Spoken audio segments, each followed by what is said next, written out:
Do you think at this point the data is actually good enough for the treatment to be authorized in emergency rooms?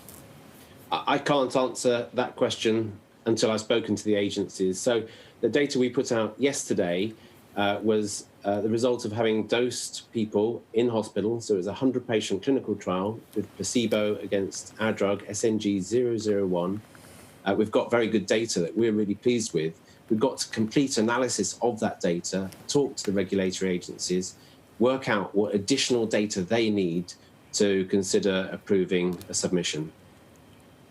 But how much more data do you think they require? I mean, I'm not a virologist. A lot of people watching are not a virologist. I've been speaking to our Sam Fazeli, who knows and understands this maybe more than anyone that I know. Do you know if the trial, actually met its primary endpoint? Like, where are we? Give us a little bit of flavor of what you think happens next.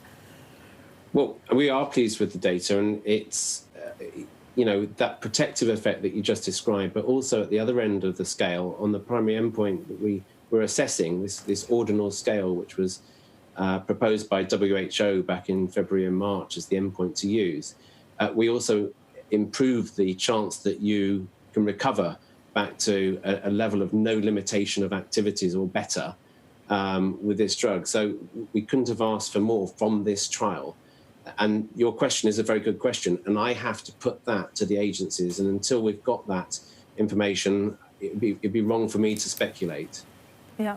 How quickly are you having these conversations with regulators and agencies, and how quickly will you get a response back from them?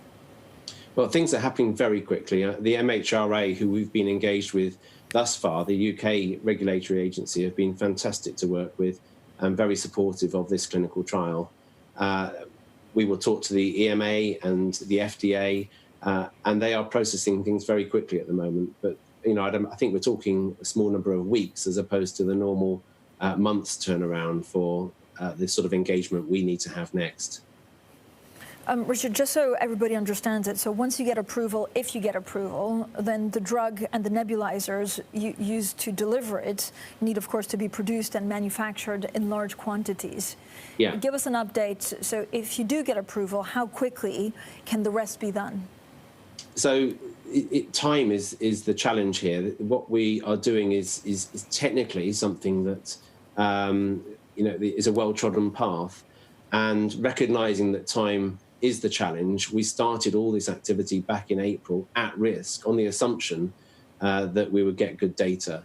And our aim is to be able to provide hundreds of thousands of treatment courses, which would be millions of doses later this year. That's what we're aiming for.